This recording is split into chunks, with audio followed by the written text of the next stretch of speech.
स्वागत है आपका रिएक्ट के एपिसोड 12 में। आज हम सीखेंगे कि किसी भी पॉपअप या डायलॉग बॉक्स को अपनी एप्लीकेशन में कैसे डालें। तो इससे पहले ये समझते हैं कि हमें पॉपअप की ज़रूरत क्यों पड़ती है। तो जब भी हमें कोई एक्शन परफॉर्म कराना हो, जैसे फॉर्म फिलअप कराना या यूज़र कन्फर्मेशन लेना या थोड़ी सी इन्फॉर्मेशन दिखाना, जिसके लिए हमें एक पूरा अलग से पेज नहीं चाहिए, तो ऐसी सिचुएशंस के लिए सिंपली हम पॉपअप या डायलॉग बॉक्स का यूज़ करते हैं। तो हमें किसी एक्शन पर जैसे बटन के क्लिक होने पे डायलॉग बॉक्स को शो या फिर हाइड करना है। इसके लिए हम बूलियन स्टेट का यूज़ कर सकते हैं। आइए देखते हैं कैसे। तो हमें ये डायलॉग बॉक्स बनाना है जिसके अंदर ये फॉर्म है जिससे हम नए शो को ऐड कर सकते हैं। तो एक नया कंपोनेंट बना लेंगे, शो डायलॉग बॉक्स, और कंपोनेंट में जाके इसकी फाइल बना देंगे, CSS फाइल भी बना देंगे। बढ़िया। कंपोनेंट को करते हैं इनिशियलाइज और CSS को कर लेंगे इंपोर्ट। अब इस एलिमेंट के अंदर हमें एक बड़ा कंटेनर लेना पड़ेगा जो हमें ऐसे ब्लर करना है, और उसके अंदर ये स्मॉल कंटेनर आएगा जिसके अंदर हमारा एक्चुअल फॉर्म होगा। तो इसके अंदर एक डिव ले लेंगे जिसकी क्लास दे देंगे डायलॉग बॉक्स कंटेनर, और इसके अंदर एक फॉर्म ले लेते हैं जो होगा हमारा एक्चुअल डायलॉग बॉक्स। तो अभी के लिए इसमें हम कुछ भी टेक्स्ट डाल देते हैं टेस्टिंग के लिए, और इस डायलॉग बॉक्स को यहाँ पे कर लेंगे इंपोर्ट। तो अभी तो ये डायलॉग बॉक्स हमारा नीचे आएगा, ये रहा। तो इसकी पोजीशन हमें करनी है एब्सोल्यूट। तो चलते हैं CSS के अंदर। तो कंटेनर को सिलेक्ट करके पहले इसकी पोजीशन करते हैं एब्सोल्यूट। इसकी हाइट कर देंगे 100 व्यू पोर्ट हाइट और विड्थ 100 व्यू पोर्ट विड्थ। इसका बैकग्राउंड कलर कर देंगे वाइट, लेकिन हमें थोड़ा ब्लर जैसा इफेक्ट चाहिए तो इसकी ओपेसिटी थोड़ी कम कर देंगे। अब इस पॉपअप बॉक्स को सेंटर में लाने के लिए इसको बना देंगे फ्लेक्स और justify content centre and align items में भी सेंटर। बढ़िया। अब इस डायलॉग बॉक्स यानी पॉपअप की भी थोड़ी स्टाइलिंग कर लेते हैं। तो इसको भी कर लो सिलेक्ट। इसकी विड्थ कर देते हैं इसके पेरेंट के 50%, हाइट कर देते हैं फिट कंटेंट, तो इसके अंदर जितना भी कंटेंट है उतनी ही इसकी हाइट रहेगी। इसका बैकग्राउंड कलर कर देंगे वाइट और दे देंगे पैडिंग, लेट्स से 50 पिक्सल। अब इसमें हमें थोड़ी शेडो देनी है, तो हम सर्च कर सकते हैं CSS शेडो, और हमें इस वेबसाइट पे, और ऐसी बहुत सारी वेबसाइट्स हैं जहाँ पे हम सिंपली अपनी मनपसंद की शेडो को कॉपी कर सकते हैं। जैसे ये सही लग रही है तो इसको कॉपी कर लेंगे और यहाँ पे कर देंगे पेस्ट। बढ़िया। अब इसके कॉर्नर्स को राउंड करते हैं, तो बॉर्डर रेडियस कर देंगे लेट्स से 20 पिक्सल। अब वापस चलते हैं अपने कंपोनेंट के अंदर। अब हमें ये फॉर्म बनाना है जिसके अंदर 1 2 3 4 5 6 फील्ड्स हैं।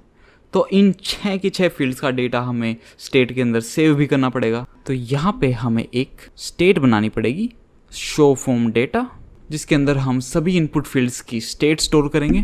तो यहाँ पे हमें यूज स्टेट को इंपोर्ट करना पड़ेगा। अब हमें वो 6 इनपुट एलिमेंट्स लगाने हैं, तो टाइम बचाने के लिए मैंने वो चीज़ें पहले से ही कॉपी करके रखी हैं। तो ये आ गई है हमारी इनपुट फील्ड्स। तो पहले हर इनपुट फील्ड का लेबल है, और फिर हमारी इनपुट फील्ड है जिसके अंदर हमने ऑन चेंज इवेंट हैंडलर का यूज़ किया है, जिससे हमारी फॉर्म की स्टेट अपडेट हो रही है। तो यहाँ पे अगर हम अपने डेव टूल्स के अंदर जाके देखेंगे, तो जैसे हम इस फॉर्म के अंदर डेटा फिलअप करेंगे वो सभी की सभी स्टेट हमारी सेव हो जा रही है। बढ़िया। यहाँ पे नंबर स्टोर होंगे इसलिए ये सेव नहीं हो रही थी। अब इस फॉर्म में हमें लास्ट में चाहिए एक सबमिट बटन, जिसकी क्लास ले लेंगे ऐड शो बटन, और इसके अंदर पहले तो एक आइकन लेंगे प्लस का, जिसको हम अपनी लाइब्रेरी से इंपोर्ट कर लेंगे, और स्पैन के अंदर टेक्स्ट, और इस डायलॉग बॉक्स में हमें एक लेना पड़ेगा क्लोज का बटन, तो उसको भी हम इंपोर्ट करा लेंगे और इसकी क्लास नेम दे देंगे ताकि इसको हम पोजीशन कर पाएँ, क्लोज बटन, और एक दे देंगे हेडिंग H2 ऐड शो। अब इनकी थोड़ी स्टाइलिंग करते हैं। तो सभी इनपुट एलिमेंट्स पे हमने ये क्लास दे रखी है इनपुट बॉक्स की, तो ये कॉमन स्टाइलिंग है, तो इसको हम अपने मेन स्टाइल डॉट CSS के अंदर लिखेंगे। तो थोड़ी पैडिंग और बॉर्डर रेडियस दे दिया है। अब हमें इस लेबल को और इनपुट एलिमेंट को अलग अलग लाइंस में करना है। तो इसकी जो पेरेंट डिव एलिमेंट्स हैं, इन सब की जो लेबल और इनपुट एलिमेंट है जिनके अंदर, इसमें एक क्लास दे देंगे इनपुट कंटेनर, और यही सेम क्लास हम बाकी एलिमेंट्स में भी दे देंगे। तो इनपुट कंटेनर को करते हैं सिलेक्ट, इनपुट कंटेनर, इसको डिस्प्ले कर देंगे फ्लैक्स डायरेक्शन हो जाएगी कॉलम, जिससे ये अलग अलग लाइंस में आ जाएंगे, और इनके बीच में दे देंगे थोड़ा सा गैप 5 पिक्सल का। अब इस बटन की भी थोड़ी स्टाइलिंग करते हैं, तो जाएंगे वापस अपने शो डायलॉग बॉक्स की CSS के अंदर और कर देंगे बटन की स्टाइलिंग। अब इस क्लोज बटन को एब्सोल्यूट पोजीशन करते हैं यहाँ पे टॉप राइट पे, तो इसको सिलेक्ट करेंगे क्लोज बटन, पोजीशन में कर लेंगे एब्सोल्यूट, और इस बटन को हमें इस डायलॉग बॉक्स के रिलेटिवली पोजीशन करना है, तो इसकी पोजीशन में करना पड़ेगा रिलेटिव। अब यहाँ हम करेंगे 10 पिक्सल करके देखते हैं राइट से, और टॉप से भी 10 पिक्सल्स, थोड़ा और बढ़ा लेते हैं, 15 कर देते हैं। अब इस ऐड शो और बटन को सेंटर में लाने के लिए हम इस पूरे डायलॉग बॉक्स को बना लेते हैं फ्लैक्स, और फ्लैक्स डायरेक्शन कर देंगे कॉलम, और अलाइन आइटम्स में कर देंगे सेंटर। अब इन इनपुट एलिमेंट्स की विड्थ हमें फिक्स करनी पड़ेगी, तो यहाँ पे हम इनपुट कंटेनर की विड्थ दे देंगे 90%, और थोड़ा यहाँ पे गैप देने के लिए यहाँ पे 10 पिक्सल्स का गैप दे देंगे। अब इस डायलॉग बॉक्स को क्लोज और ओपन करने की फंक्शनैलिटी को इम्प्लीमेंट करते हैं।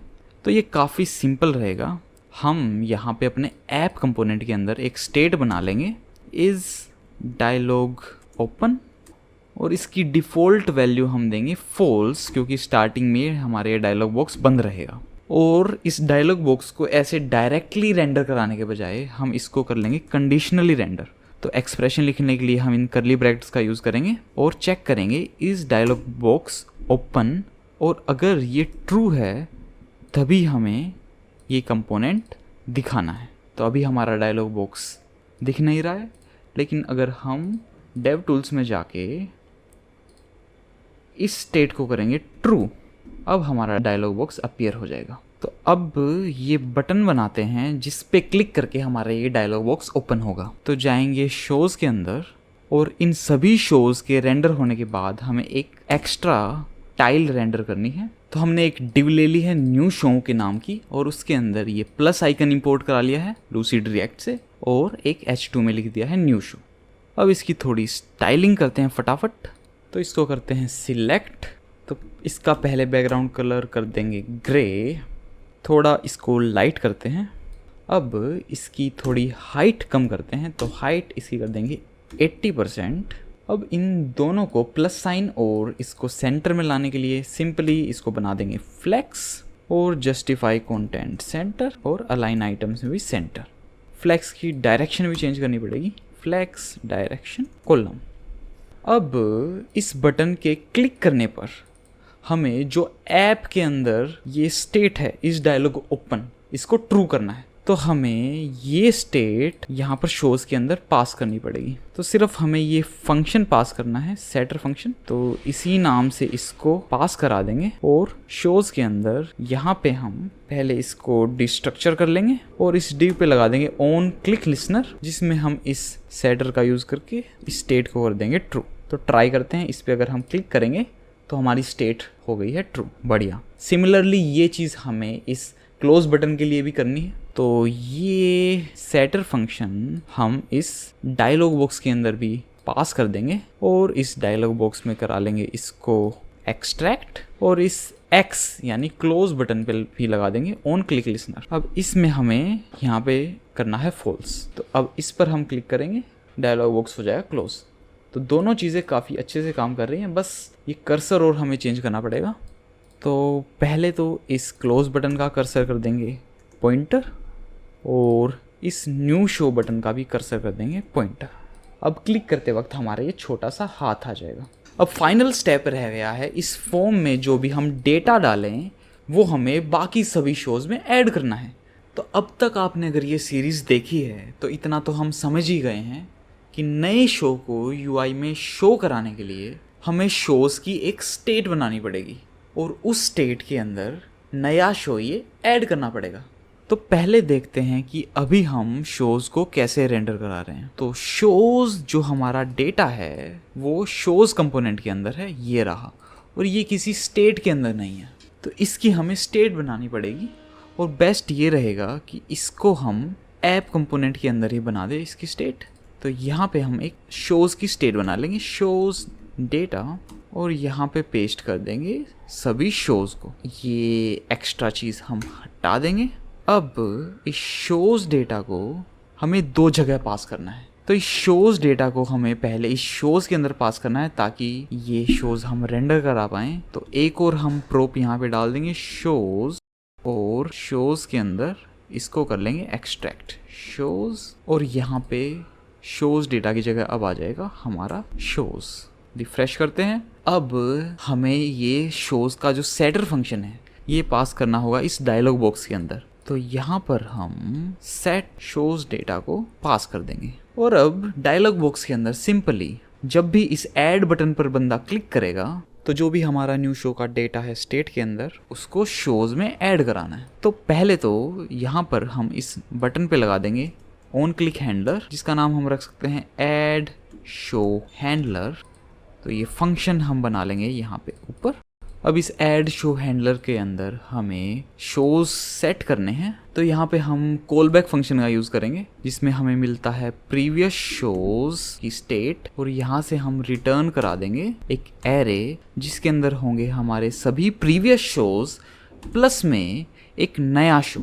तो एक शो का पहले स्ट्रक्चर देख लेते हैं कि किस फॉर्मेट में हमें स्टोर कराना है। तो ये हमारा फॉर्मेट है, इसको कॉपी कर लेते हैं और इस फॉर्मेट में हमें नया शो ऐड करना है। तो इमेज यूआरएल के अंदर हमारा इस शो फॉर्म डेटा से आ जाएगा ये वाला image URL, show form data dot image URL. Name की जगह आ जाएगा हमारा जो हमने फॉर्म में नेम डाल रखा है। अब ये पीरियड में हमें ये स्टार्टिंग और एंड जो ईयर है वो इकट्ठा होकर डालना पड़ता है। तो इसको हम बाद में देखते हैं, पहले हम रेटिंग को भी कर लेंगे, shows form data dot rating, और डिटेल्स के अंदर आ जाएगा हमारी डिटेल्स का डेटा। अब ये पीरियड हमें डालना है जो हमें इस स्टार्टेड फ्रॉम और टिल को जोड़ के मिलेगा। तो यहाँ पे हम एक पीरियड कॉन्स्टेंट बना लेंगे। तो टेम्पलेट स्ट्रिंग का यूज़ करके पहले लगा देंगे ब्रैकेट्स, और बीच में हम ऐड कर लेंगे show form data dot started from जो है हमारा, और उसके बाद एक हाइफन, और इसके बाद टिल। अब इस पीरियड को हम यहाँ पे पास कर देंगे। तो अब कोई भी यूज़र डेटा डालेगा कुछ भी, इस ऐड पे क्लिक करने के बाद शोज़ जो स्टेट है वो अपडेट हो जाएगी, और ये सारी डिटेल हमारे प्रीवियस शोज़ के आगे ऐड हो जाएगी। तो एक न्यू शो की डिटेल डाल के देखते हैं। पोकेमोन हम डाल के देखते हैं। तो पोकेमोन का पोस्टर हम देखेंगे कोई पहले। तो इसका इमेज लिंक हम कर लेंगे कॉपी, और यहाँ पर कर देंगे पेस्ट। शो का नेम है पोकेमोन। स्टार्टेड फ्रॉम में हम गैस करके कुछ भी डाल सकते हैं, लेट्स से 1990 और 2020। रेटिंग दे देंगे 9.5। Pokemon is cool. तो इसको ऐड करके देखते हैं। तो जैसा कि हमने देखा हमारा पोकेमोन तो ऐड नहीं हुआ है, लेकिन पेज हमारा रिफ्रेश हुआ है। तो ये इसलिए हुआ क्योंकि हमारे फॉर्म के अंदर कोई भी अगर बटन है तो बटन पे क्लिक करने के बाद पहले हम मोस्टली फॉर्म का डेटा सर्वर पे पोस्ट करते थे, और उसके बाद पेज रिफ्रेश होता था जिससे हमारा डेटा अपडेट हो जाए। लेकिन ये बिहेवियर हमें नहीं चाहिए। तो इस बिहेवियर से बचने के लिए पहले तो हमें एक इवेंट ऑब्जेक्ट मिलता है जो हमें पता है, और इसका यूज़ करके ई डॉट एक फंक्शन हम यूज़ कर सकते हैं प्रिवेंट डिफ़ॉल्ट। इससे हमारा जो फॉर्म के अंदर बटन का डिफ़ॉल्ट बिहेवियर है पेज को रिफ़्रेश करने का वो चेंज हो जाएगा। तो दोबारा हम इस शो को डाल के देखते हैं ऐड। तो शो तो हमारा ऐड हो गया है, लेकिन हमें ये डायलॉग बॉक्स भी बंद करना है जब हमारा शो ऐड हो जाए। तो इसी फंक्शन के अंदर हम सेट डायलॉग बॉक्स, और यहाँ पे कर देंगे हम फॉल्स। तो अब हम ऐड पे क्लिक करेंगे तो हमारा शो भी ऐड हो गया है और डायलॉग बॉक्स भी क्लोज हो गया है। बढ़िया। तो इस वीडियो में इतना ही। अब इस ऐप में एक दिक्कत आएगी कि यूज़र कुछ भी डेटा एंटर करेगा तो वो हमारा ऐड हो जाएगा। तो हमें इस फॉर्म में लगानी है एक वैलिडेशन। तो नेक्स्ट वीडियो में हम लगाएंगे फॉर्म वैलिडेशन और इसकी रिस्पॉन्सिवनेस को देखेंगे, क्योंकि अगर हम इसका मोबाइल लेआउट देखने की ट्राई करेंगे, यहाँ पे मोबाइल, इस पर क्लिक करेंगे, सिलेक्ट कर लेते हैं कोई सी भी आईफोन को, तो मोबाइल लेआउट काफ़ी बेकार है। तो ये सभी प्रॉब्लम्स को टैकल करते हैं नेक्स्ट वीडियो में। तब तक के लिए बाय, टेक केयर।